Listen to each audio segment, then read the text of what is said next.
Hi everyone, I'm back with another video. This is, I forgot what I was doing then. This is the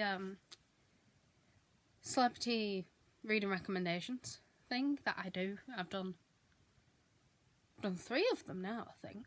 But anyway, I'm doing Sebastian Stan. So, Sebastian Stan, if you do or do not know, I don't know whether you do or don't, you should do by now. You've been on this channel long enough. He's an actor, Romanian actor, and he was Bucky Barnes in the Marvel Cinematic Universe. He's also been in a horror film called Fresh. He's done a fantasy film called The Covenant. He was in Once Upon a Time as the Mad Hatter.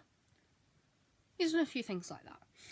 So, I read his reading recommendations. 4 of them that I've never read before. 1 of them I've already read for another one. Yeah. I've met Sebastian Stan as well. Lovely man. Smells amazing, as always. He uses Dior Sauvage, I think. Just in case you wanted to know. But yes, so I've read 4 of the books he's read.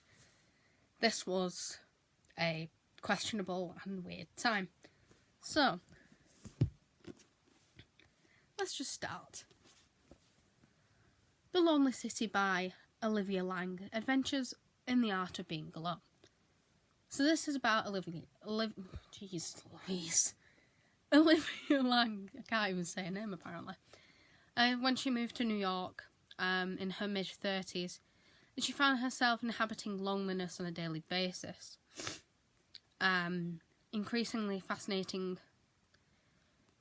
She was increasingly fascinated by this, and she explored it through art.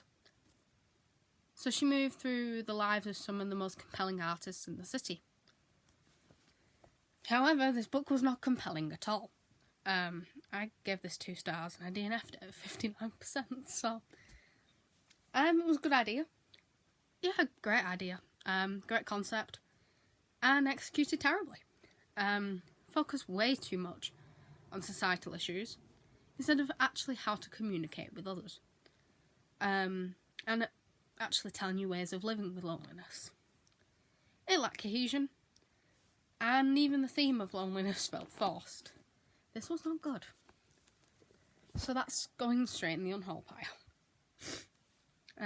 It'll take me a minute to scroll. Then I read The Course of Love by Elaine de Botton. This is a love story. And a love story in real life. So this is about a couple who fall in love, get married, and they set off on a journey of life together. They believe that all you need is love, and they learn that life basically has other ideas for them. So it's a romantic novel, but unlike any other. It's a story of learning to survive in a relationship in the modern world, and maybe actually learning to enjoy it. A celebration of compassion, imagination, sheer hard work, and the need of keeping love going. So, I gave this 4 stars. I recommend everyone read this. Even if romance is not your genre, read this.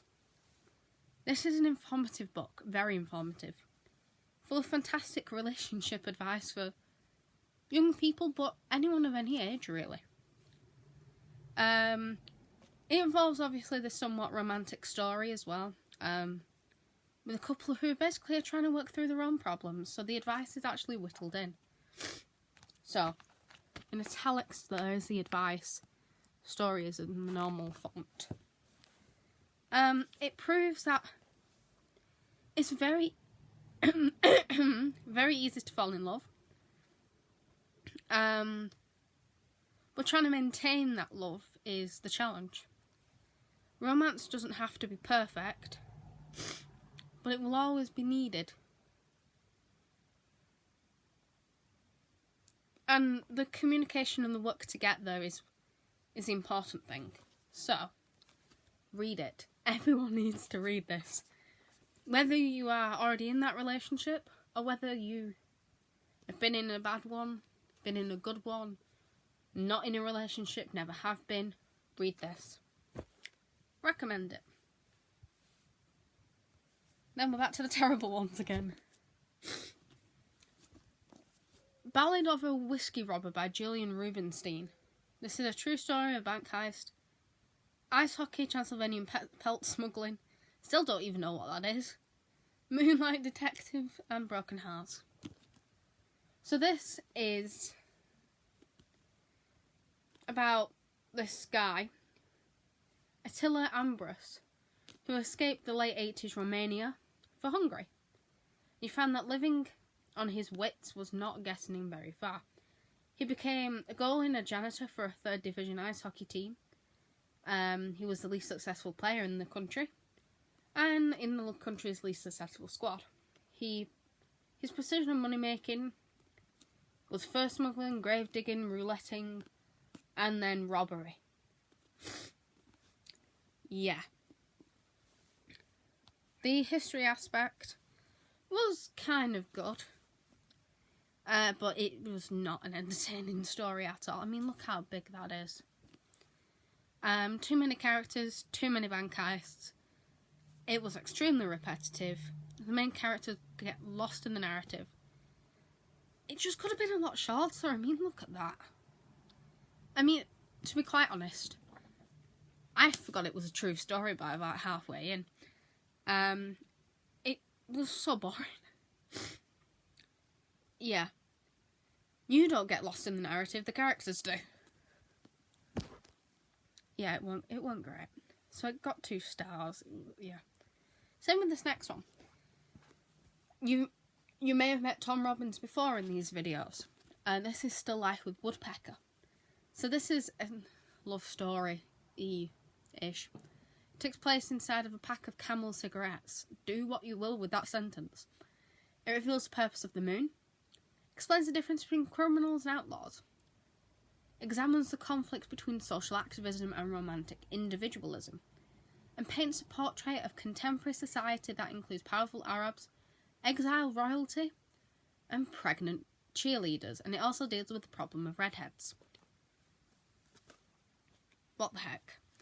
What was this? 2 stars. Put it this way, I don't think Tom Robbins is for me. I really don't. Tried 2 of his. The first one didn't even make any sense, so I didn't even finish it. Which was, Fierce Invalids Home for Hot Climates. Which made no sense whatsoever.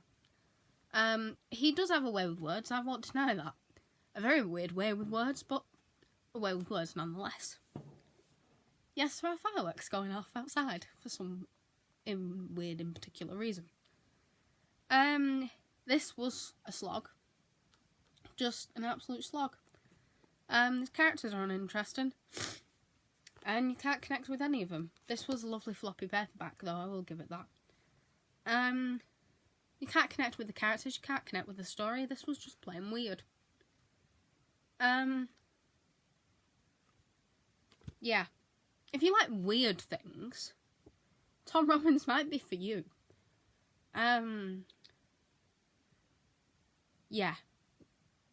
But bear in mind, he does describe, like, women's genitalia in this, I think it is. Or men's, something like that. It's weird. Yeah. Anyway. Now, take what you will from this as how this describes what Sebastian Stan is like as a human being. Clearly, he likes romance.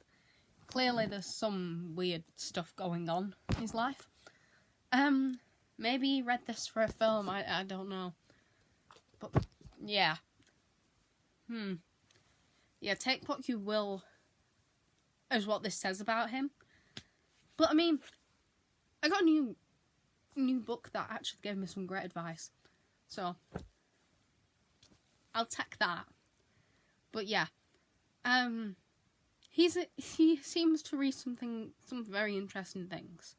Don't really know what else to say about that and about him. I mean, he's a nice guy, but he reads some weird things. I think, as we all do, though. I think we've all read some weird things in our lifetime. But yeah, so I hope you enjoyed this new instalment of the celebrity reading recommendations. There won't be another one till next year now. But yes, there will be more. We've got some lined up. I think I've got 4 more lined up. 3, because 2 are combined, but technically 4. So I hope you enjoyed this, and I'll see you next time. Bye.